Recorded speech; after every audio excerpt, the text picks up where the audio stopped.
This is super important, and you must do this. Make no agreement with failure. Every entrepreneur has made that kind of agreement. Well, what if I'm selling you failure? Then I'm going to say no deal. But let's say you said, yeah, I could be a failure. This whole thing could end up belly up. So what are your chances of success? Welcome to the Live Truly Free podcast, where we provide fatherly guidance to entrepreneurs at any level of their journey. Hi, I'm George Black, and this is AJ. Are you ready for this week's adventure of building great companies and discovering the Live Truly Free lifestyle for entrepreneurs? Awesome, let's get started.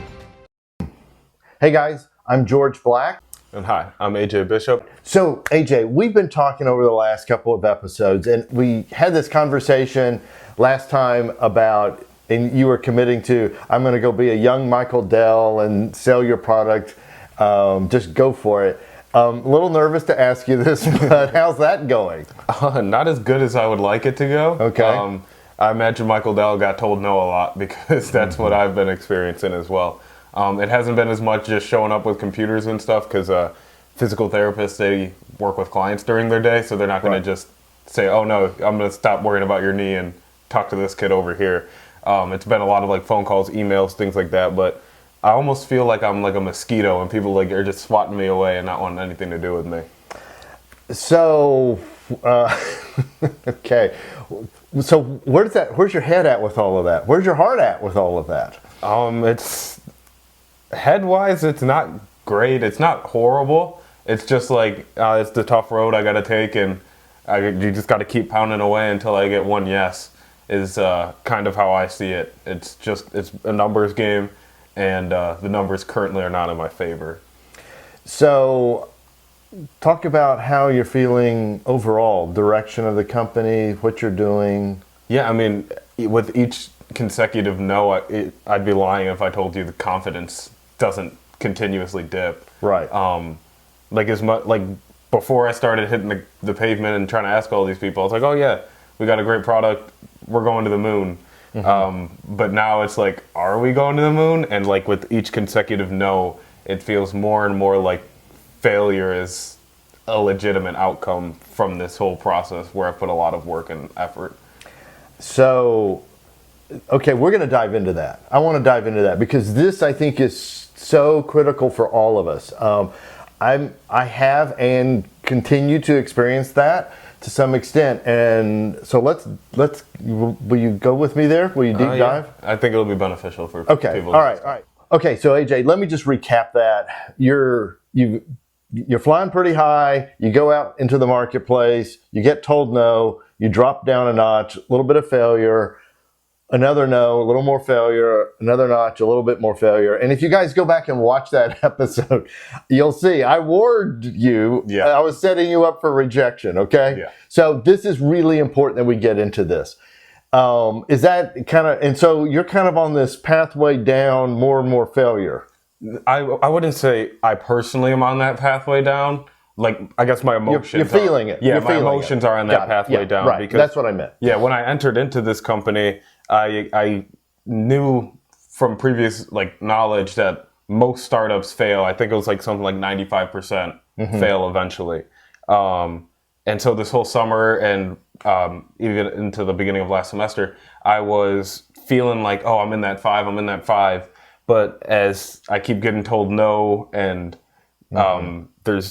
as issues keep arising, it feels like more and more like I'm getting closer and closer to that 95%.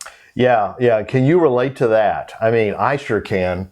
It just beats you down, right? Yeah. Yeah. And it crushes like motivation, and you're like, well, what am I working for? Right. We'll find out. Yeah. Okay. All right. So I don't know where your statistics come from. Let me update your statistics. I've got good news. Okay. Good news. I can take some good news. All right. As of March of 2021, all right, 80%, I'm going to say the statistics not in the way they report them, okay? I'm going to invert it. Okay. So 80% of all businesses succeed in the first year as of March 2021. Oh. 50% succeed after 5 years. So about half. About half. That's a lot better than feeling like I got to define the odds and be part of the 5. Right. Being part of the 50 is. Right. Now, I have a hunch where this may be coming from. So you've done some other things like incubator, pitching contests, things like that. Yeah. Talk to me about that. Explain what you've discovered in all of that. Yeah, so most of the programs we've been doing, I did an incubator and an accelerator program over the summer. And what I found, it's kind of strange to me, and it doesn't make too much sense from like a practical perspective, is they all implement the same, like similar to Silicon Valley model, even though we're not in Silicon Valley. So that model, just to explain it to people, is basically you come up with an idea, right? You build it out just enough to the point where you can pitch it and raise investment dollars. And once you raise investment dollars, then you enter the market, try to make a little bit of money just to prove your concept. And from there you sell it and you get a return for all your investors and you get a return for yourself based off whatever you didn't dilute yourself on. And to summarize it, basically you're building a business to raise money rather than to make money is how I see things. All right. So in other words, it's really, you come up with a good idea, you pitch it, you raise some money, you take the idea forward a little bit, and is the idea then that you cash out and someone bigger takes it over? Yeah, you cash out and hand it off and go do something else. Yeah. Okay. What are the odds of success there? That's probably where my statistic comes from. I think that's might be where your statistics where come most from. people are not going to be able to raise the amount of investment dollars to fuel their idea forward, or they're going to get the investment dollars, but they're not actually going to get to the point where they exit for their investors. Here's what I want you to imagine is a bell curve. And the bell curve looks like a bell. And at the center point of the bell, that's the median. Okay. That's the 50% or the average. All right. And this bell curve are all entrepreneurs. Okay. Yeah. And just say in the first 10 years. All right. So at one end of the bell curve is the Silicon Valley model. All right. And I'm going to say, I think 5% is probably a little high. I'll bet you it's like 1%. And it's mostly tech, right? Yeah. So, and tech has become a very broad term. Okay. Yeah. So I think that's at one end. All right. And then at the other end is failure. And so we know in the first year from statistics, Small Business Administration and elsewhere, and that's about 20% fail. Okay. And we're not going to get into all of that, but here's what I want you to see. Let's just say 5% on the Silicon Valley side, 20% on the fail side. That leaves 75% options, lots and lots of options on how your business can succeed. Now, they say that within about 5 years, 50% will succeed and 50% will have failed. Okay. So that, so you got to get over the hump, right? You got to get over the top of the curve. And then from there, it goes forward. And then 10 years, they say it's 65%, but I don't think that's failure. And it depends what they call failure, because after 10 years, you may be moving on to something else anyhow. All right. So I don't think that's particularly valid. So what you're saying now is basically what my biggest takeaway from that is, so it's like 25% fail.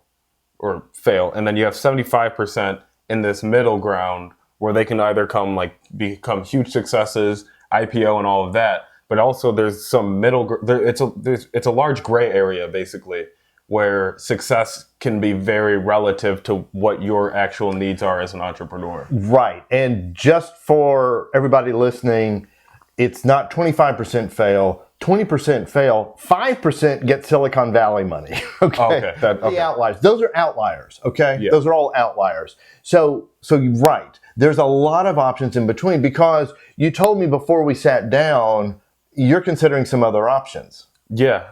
Because I mean, at the end of the day, I'm still like at the very, very beginning of my career. I haven't graduated college yet. I have about a 45-year career horizon where I need to produce income for myself. Okay. And if this company is not going to do it, I have to start exploring other options. So I've started like looking at them, sending out a couple applications just to make sure all my bases are covered, so that I don't end up come December, it's like I still haven't sold anything. I'm graduating, about to enter the adult world. No source of income in sight. AJ, you're already in the adult world. Welcome. Thanks. You're here. You're here. You're here. You're here, buddy. Okay, so a little bit more about AJ. AJ hustles. You heard it. I mean, you've heard it in some of the other conversations. He's worked at car dealerships, restaurants. He's done all kinds of things, all right? And yeah, so one of the options, AJ, is, get a full-time job and keep pursuing your entrepreneurial endeavor, okay? And lots of us do that. We've got to keep some revenue coming in somehow. So if we can't get outside funding, we got to figure out things. And so that's a huge option. So I want to give you a couple of ideas here. And I want to go back to your 95% fail. Okay. Or coming out of one of your conversations with a potential purchaser of your product, and they've said no, and you feel failure. You don't feel like you are a failure, but you just feel the failure. Yeah. This is super important, and you must do this. Make no agreement with failure. Okay. Make no agreement with failure. Well, only 5% succeed. Well, maybe I'm part of the 20% that fail. You you hear what I'm saying? Yeah. It's almost like accepting that failure is okay, or not, because it is okay. Like it's okay. So let's talk about what's in agreement. Yeah. If I made an agreement to buy your product, right? Then we have a transaction there. Okay. Yeah. Well, what if I'm selling you failure? Then I'm going to say no deal. But let's say you said, I could be a failure. This whole thing could end up belly up. So what are your chances of success? 0. Then. 0. Because you took the deal. Right. You're not even out of the gate yet. You open up your trunk, boom, you pull out one of your products, you take it to someone, they go, no, I don't want to buy it. And you close the trunk and go, well, that's it. We failed. Yeah. You haven't even started. Yeah. And that's why I keep going. Like I said, I was saying at the beginning of this conversation, it's like the emotions dip and dip and dip, but I'm like, we're going to have to plow through these, because giving up easy is going to, in the long run, it's going to make me feel a lot worse than if I put everything I had into it until I absolutely had to stop. So here's what I'm saying. Here's the reason people give up. Because somewhere previous to the point where they gave up, they made an agreement to fail. They made an agreement with failure. Oh, they didn't say, I agree, I'm going to fail. No. This stuff is super, super subtle. You feel a little headwind coming at you, and there's a little quiet sigh inside of you that whispers, I don't think this is going to work. I'm going to keep trying, but I don't think this is going to work. Man, you're fighting inside yourself. Mm-hmm. And I promise you, any of us, every one of us, every entrepreneur has made that kind of agreement. So here's what you do. Break it. It's real simple. When you hear this, and it can look like, I've never been able to make things work. I'm stupid. Whatever it looks like, it's taking you down a path of failure. You just simply tell yourself, you don't tell yourself, you just simply break the agreement you just made. This is going to work. I break that agreement. You've got to start listening to yourself, and you got to think about what you think about. And when you do, you're going to find it changes your perspective. Okay. Does that make sense? Yeah. So instead, what you're saying is it's inevitable you're going to make that agreement with failure. Like if there's going to be a part of you, once you face that rejection, whether you want it or not, your mind's going to be like, this might not work, or I don't think this is going to work. But it's your responsibility then, once you go on to the next hour or whatever, once you get out of that, I guess like an emotional tilt state basically is kind of how I would describe it. Mm-hmm. Once you get out of that, you go like, me and that guy are done. and you just keep moving forward as if you never had that agreement in the first place. Right. That's the idea. The idea is it's not inevitable that you're going to have the whisper, but you got to be alert to it. Okay. That's all I'm saying. And if you hear it, then you just break it. Got it. Okay.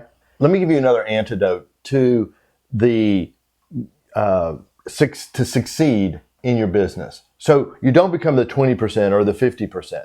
All right. And that is, and I think this is the key more than any other key. You want to guess? I know you pretty well. So if I had to guess, it's to go back to your passions. That's right. You guessed well. It's love your work. You've got to love your work. And that's why I wrote this book. Focus your passions. The Next Level Entrepreneur, focus your passions. And I spend some time on that because we develop strategy for your business. We map your direction and develop strategy. It's all in this book. And I've used this with companies and it's been super successful. Here's the thing. Here's the secret to my whole process. The secret is strategies sourced in your passions. And here's why. When the headwinds hit, so what are headwinds? Economic downturns. Walking out of a therapist's office and they say, no, I'm not going to buy your product. Or I don't have time for you. Or something. Or whatever comes your way. Or partners betray you. I mean, guys, there's a zillion things that can come at you and keep you and try to keep you from succeeding. Mm-hmm. All right? If you're passionate about what you do and you love your work and love what you're doing, it helps you get through those downturns, overcome those headwinds till the wind shifts and your sails are full like in a sailboat and you're blasting across the lake.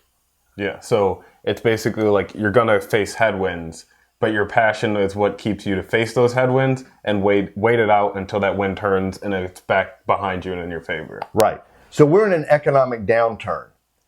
If you're focused with your passions and you're clear about your direction and you love your work, you will come up with super creative ways to overcome the economic downturn, what I'm calling headwinds coming at you, and you will succeed where others don't. Because the passion is your fuel. Right. Whereas others, if they're in an industry that they're just doing for paychecks or they're just doing because they thought it would be cool if they were able to tell people they're an entrepreneur, whatever their reason for being in business is.